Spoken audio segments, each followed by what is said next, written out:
So ரிஷபராசிக்கு வந்து பார்த்திங்கன்னா உங்களது ராசி அதிபதி சுக்கிரன்.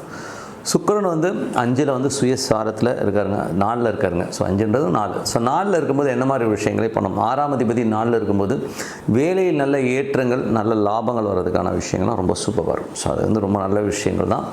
அதே நேரத்தில் வந்து பார்த்திங்கன்னா அது வந்து 6க்கு பாதகம்னா நிறைய ஆசைப்படும். ஸோ வேலை செய்கிறவங்களும் அதீதமான ஒரு லாபத்தை எதிர்பார்க்கும், அது கொஞ்சம் கம்மியாக கிடைக்கும். அதுதான் வந்து மைண்டில் வச்சுக்கணும். அதுக்கப்புறம் பார்க்கும்போது உங்களுக்கு 2 மற்றும் 5ஆம் அதிபதியான புதன். ஸோ 2 மற்றும் 5ஆம் அதிபதி புதன் ஆட்சி பலத்தோடு இருக்கும், ரொம்ப சூப்பராக இருக்கும். அதே நேரத்தில் வந்து குழந்தைகள் வந்து கொஞ்சம் அடமட்டாக பேசுகிறது, கொஞ்சம் எடுத்துறிஞ்சு பேசுகிற மாதிரி விஷயம் இருக்கும். ஸோ அது மட்டும் கொஞ்சம் கேர்ஃபுல்லாக பார்த்துக்கணும்.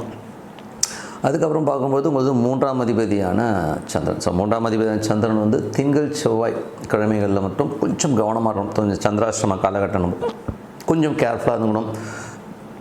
முக்கியமான வேலை ஒன்றும் தள்ளி போகணுன்னு அவசியம் கிடையாது. என்ன பண்ணணும், அந்த உப்பு சர்க்கரை தண்ணியை குடிச்சிட்டு போனீங்கனாலே அந்த தோஷங்கிறது கிளியர் ஆகிடும். அதுக்கப்புறம் 4ஆம் அதிபதியான சூரியன். ஸோ 4ஆம் அதிபதியான சூரியன் 5ல் இருக்குது. ஸோ 4ஆம் அதிபதியான சூரியன் வந்து 5ல் இருக்கும்போது உங்களுக்கு வந்து சொத்துக்கள் சார்ந்த விஷயங்கள், சிறப்பான விஷயங்கள், நல்ல ஏற்றங்கள் வர்றதுக்கான வாய்ப்பு ரொம்ப நல்லாயிருக்கு. ஸோ அதெல்லாமே ரொம்ப சிறப்பான விஷயங்கள் தான், நல்ல லாபங்களும் இருக்கும். ஸோ அதெல்லாமே ரொம்ப சூப்பர். அதுக்கப்புறம் பார்க்கும்போது உங்களது 5ஆம் அதிபதி புதனும் வந்து ஆட்சி பலத்தோடும் இருந்தாலும் குழந்தைகளோட பேச்சுக்களை மட்டும் கொஞ்சம் கண்ட்ரோல் பண்ணிக்கிறது ரொம்ப நல்லது. 6ஆம் அதிபதியான சுக்கிரன். 6ஆம் அதிபதி சுக்கிரன் வேலையில் நல்ல ஏற்றங்களையும் நல்ல லாபங்களையும் கொடுக்கறதுக்கான வாய்ப்பு ரொம்ப நல்லா இருக்குது.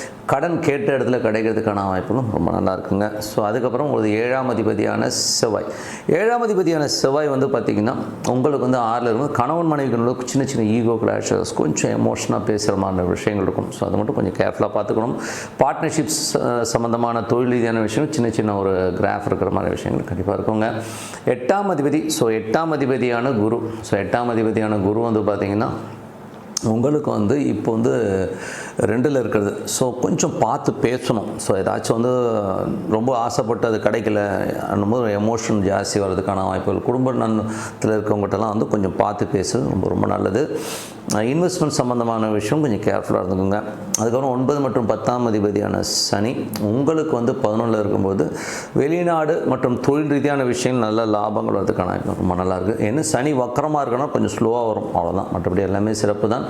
அதுக்கப்புறம் உங்களுக்கு 12ஆம் அதிபதியான செவ்வாய் வந்து பார்த்திங்கன்னா உங்களுக்கு இப்போ வந்து அவர் வந்து 6ல் இருக்கார், அதுவும் ராகுடைய சாரத்தில் இருக்கும்போது வேலை விஷயங்களில் கொஞ்சம் எமோஷன் ஜாஸ்தி இருக்கும், கொஞ்சம் அலைச்சல் இருக்கிறமான விஷயங்கள் கண்டிப்பாக இருக்குங்க. ஸோ இதுவரை பார்த்தது பொது பலன்கள்.